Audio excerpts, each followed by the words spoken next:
Hey everyone, this is Anthony. Welcome back. And today I'm going to be talking about some very important things that are going on in my home state, which is California. California is my home, and it's where I've spent all of my life and where I've seen best and the worst of what this state has to offer. If you've lived here as long as I have, you know that wildfires are nothing new to us. Every year, it seems like this is an ongoing thing that happens in California. We get ready for fire season, but what's happened in the last week, these fires in the Pacific Palisades and Pasadena and the LA County, this just isn't fire season. It's devastation on another level that we have never seen in California when it comes to fires. And just to give you a historical perspective, throughout the history of California, there's been many fires, and I do believe that this is the most devastating of all. We've all been seeing the videos and the pictures, and entire neighborhoods have been wiped out, and families have lost everything. And coupled with the fires, this wind season just has been relentless, and the Santa Ana winds are no joke. If you've never lived through them, let me tell you, it just doesn't stop. And when this is happening together with wildfire season, it's just like throwing gasoline on an open flame. It's been reported that in the area that has been affected the most by the fires, many days are more than 100 miles per hour. And with that amount of speed, it's just been spreading the fire faster than any firefighters can keep up with. And it's just the perfect storm for natural disaster. But it's also a reflection of how years of neglect and how we can prepare for and respond to the crisis. And even with all of that, what we've been seeing is people coming together and coming to the aid of one another, even though we're seeing so much still divisiveness and the ugliest parts of society at the same time. Because I don't know if you're like me, I'm just tired of social media and certain news outlets. Right now, social media is flooded with people just spewing nonsense about this is California's fault and that liberals are to blame for the weather, or that our state burns hotter and longer than others. And it's sickening to see how some people are just jumping to judgment instead of actually offering help or compassion. And this includes the incoming second-term president, who is now a convicted felon. The first time in history we've had a convicted felon coming into the presidency in the United States. But this is exactly what I want to dive into today, because there are real issues we need to talk about, which are climate change, leadership, and how things can be better. But I also want to address the hate and the misinformation just all over the place in these conversations, because if we don't, just adding more fuel to the fire. And so let's go ahead and get into it. I'm going to talk about what's really happening, how this rhetoric that we're hearing is making things just worse. So one of the most disturbing things I've seen during these fires is just the amount of hatred that's being thrown around. Bad enough that people are losing their homes, their livelihood, not feeling secure or knowing what the hell is going on and how they're going to be able to move forward. But then you just have people online who think this is the perfect time to blame others. I've seen this narrative from conservatives claiming that these fires are God's punishment. Literally. You've seen it. I've seen it. They're saying things like, well, this is what Hollywood gets for its immorality, or that California deserves this because it's too liberal. The same people who say these same people who say that California deserves these fires for being liberal, I'm sorry, what do you have to say about hurricanes in Florida or floods in Texas? Are those punishments also from God? Is this also divine retribution when it happens to people they disagree with? Or is it only when it's liberals and people you disagree with that is suddenly God's punishment? Hypocrisy is just off the charts.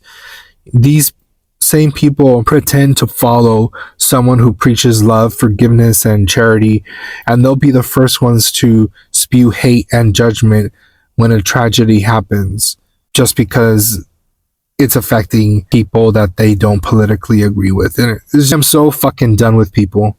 The worst part is that you know, just some fringe group or a couple of people. It's people who claim to be Christians, who say that they're about love and compassion, but where's the love for families who are having to evacuate their homes and lose their homes? Where's compassion for firefighters who are out there risking their lives? And instead, people are more concerned about pointing fingers and pushing agendas that are hateful. It's just hypocrisy on a whole level that I'm just done with. To be honest, there's so many times that I come across this hate that I'm like, should I the point of saying anything? Because people like this will never change. And let's talk about Donald Trump for a minute, because his re-election has only made things worse. Rhetoric has given extremists light and a voice to just act on their hate and spew their hate online. Trump has been completely California, and it's very obvious. I made it clear. He was running for his second presidency. Made it clear that he has no interest in helping states that don't bend the knee to him and don't follow and align with his politics. And that's not leadership. What the fuck? That's petty and cruel. And the fact that people support him despite what he says just tells me everything I need to know about some people's priorities. And what really gets me is how during all this time, Trump and conservatives have been pointing fingers, but you stepped up to help California, the people he criticizes, Canada and Mexico. When we need the most help, they stepped up as opposed to Trump. Canada has been sending water-dropping planes to help fight the flames, because there's a lot of areas when the fire spreads so much, there are areas where firefighters cannot get to. It's not simply possible. And so these planes that drop water are the only option. And Canada has been there to provide the help, and yet conservatives don't seem to acknowledge that. Where are they in the conservative media reporting on that? Even Mexico has sent trained firefighters to work on the front line, and two countries have consistently supported us during this time, and conservatives led by Trump just love to demonize both of those nations. They spread lies about immigrants, call for tighter borders, and make ignorant comments about making America great again and taking back America, all while ignoring the fact that these nations are needed and can greatly help California, and they are doing that, saving lives and homes in California. Trump has even gone to make some stupid arguments about wanting Canada to become the 51st state of the United States, which I will be making a video a little bit and deep diver into that. But this just shows that the double standard is ridiculous and how deep their hate goes, because Trump and his followers continuously degrade our neighbors while they're literally offering us help, and, decide whether Mexico is full of rapists, criminals, drug dealers, bad hombres, or a country we can rely on for support during crisis. And they constantly demonize Canada for being too socialist, but here we have their planes putting out our fires. It's disgusting, really. And I just don't have the time or the patience to deal with their hypocrisy and double standards anymore. And also, it's just not conservatives spewing some nonsense, because there are some bizarre criticisms I've seen recently online. So some people are blaming the fires on... This is one of the weirdest things that I saw that I'm like, what? I've posts online where they're blaming that the fires are happening because of the eucalyptus trees in LA County, and that these trees should have never been planted because they're not native to California and are highly flammable. They're connecting this to an argument that indigenous warned colonizers about planting eucalyptus trees, and that now somehow California is facing their karma for not listening. And look, I'm all for knowing and recognizing and acknowledging the injustice that has been done to indigenous Americans in this country, and it's truly reprehensible happened. But this argument is just ridiculous. Yes, eucalyptus trees are flammable, and maybe replacing them with others that are less flammable could help in the long run, but to act like this is some sort of, again, like karma, cosmic, just is crazy. The reality is that we've been dealing with a very unique situation. Again, we are very used to the fact that fires happen in California very often, but it has never happened with this type of combination of conditions, with dry conditions and these amount of high winds.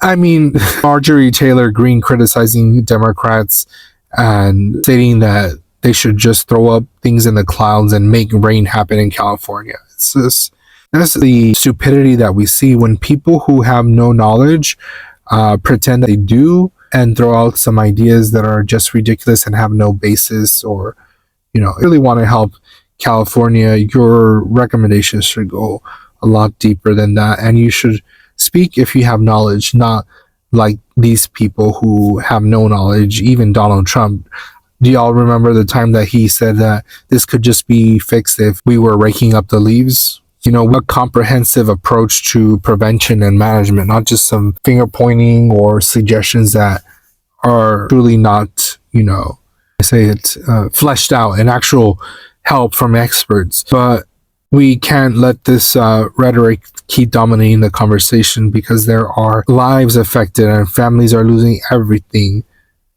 So I just out for these lies and finger pointing that I've been seeing online. No, and I do feel that eventually, obviously, people need to be held accountable about everything that could be done, has been done, and what could be done differently in the future. But in this moment, the finger pointing and blaming, I just don't think that it helps anyone. We need empathy, action, and solutions, not just hate and blame.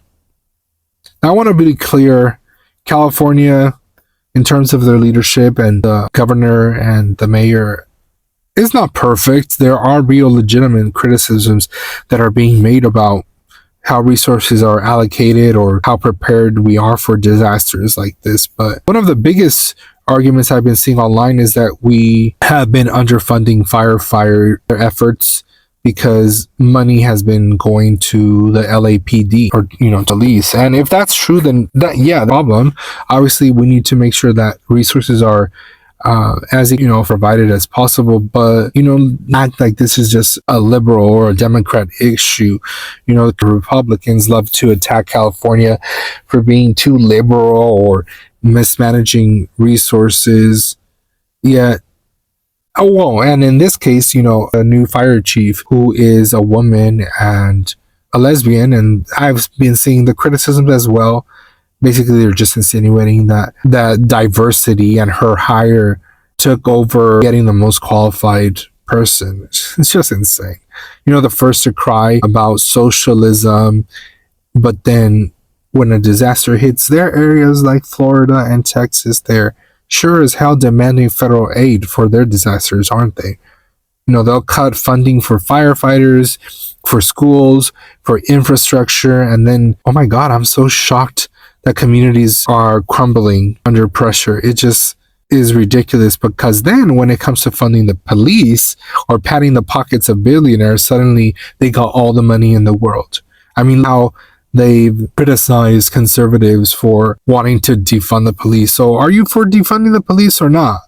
Because you want to go ahead and criticize liberals, for defunding the police, because you think that more funds should be going to the police. And now you want to come and criticize California that the reason that this is happening and blame us is because more funds went to police than should have gone to the firefighters. It's just like, get your story straight. The fuck? The same people complaining about overfunding the police are often the ones championing law and order. So now when it backfires, they want to act like it's all California's fault. Give me a break. This isn't a partisan issue. It's a systemic one. And if we want better outcomes, we need to have honest conversations about where money goes and how we prioritize public safety. And also, let's not forget that these fires are bigger and more destructive than anything we've ever seen before. this isn't just about budgets or bureaucracy. It's about climate change as well, planning, and decades of decisions that have led us to this point. So blaming one administration or one policy isn't solving anything. We need a comprehensive approach to fire prevention and disaster, not just scapegoating. And we need to hold our leaders are accountable with that said, because if there were preventable mistakes that were made, those need to be addressed. But let's do it in a way that focuses on solutions and not just pointing fingers, because no government is perfect, especially during something as catastrophic as what is happening to California right now. And at the end of the day, it's easy to criticize when you're just on the sidelines. The reality is that we need to be in all of this together instead of tearing each other down. Let's look for ways to support the people who are actually on the ground and fighting these fires and helping people who have lost so much. And I also want to talk about insurance companies in this whole mess, because over the past year, many Californians had their fire insurance policies canceled or denied. So now when they need it the most, they don't have it. They are left with nothing. And this just is not a California thing or a problem, because it happens a lot in places like, hurricanes and flood insurance have become nearly impossible to obtain. And I know that working in the mortgage industry myself, I see the struggles of homeowners and not being able to obtain the type of insurance that they need for disasters. And these companies are only looking out for themselves and their bottom line, which is disgusting. What point of paying insurance if it's not going to be there when you need it? And this is a systemic issue that applies not only to homeowners insurance. I mean, everything that's been happening recently in the news about health insurance, and these things need to be addressed on a national level, because people shouldn't have to choose between living in a high-risk place and having protection. And while conservatives love to talk about free markets and competition, this is a great example of how not regulating the insurance industry just leads to them failing people and just lining their own pockets. Like this hit to feel powerless. And as Californians, we just to hard times and adversity. We've been through earthquakes, fires, droughts, you name it. And every time California finds a way to pull through, and that's that keeps me going. So those are the things that I love to share online. The humanity and people out there who are supporting one another and finding ways to help each other and praising the good deeds that are happening instead of focusing on the negative, blaming or finger pointing, because, facing division in this country more than ever. And in the face of a tragedy or natural disaster, I feel like that's not the place that I need to see more division. I like seeing people being pulled apart further than they need to be. And the fires are a wake-up call, because it's also a reminder of how vulnerable we could be. And I think a lot about whether I am prepared for a natural disaster if it were to happen in my area. And, there's resources and we can definitely do better, but only if we can put aside hate and blame and focus on the things that really matter. But here's my other challenging part, obviously, is that there's a lot of people that have been affected by these fires that probably are experiencing a lot of mental health challenges and issues. And in the next podcast, I'm actually going to talk about that, because I've been thinking a lot about seeing all the hate that's going on online. I think to myself, well, there's some other ways that people can help. Obviously, people, the community are coming together in many different ways, resources. And I think that one of the things that I'm not seeing a lot online is the need that a lot of people who are directly affected will need in regards to mental health. And so I'm not an expert in any way, but I've been thinking about, well, what can help people with current situation. So I'm going to talk a lot about that in the next podcast. In the meanwhile, here's my challenge to everyone: be better. Learn more from our leaders, but also from each other and ourselves.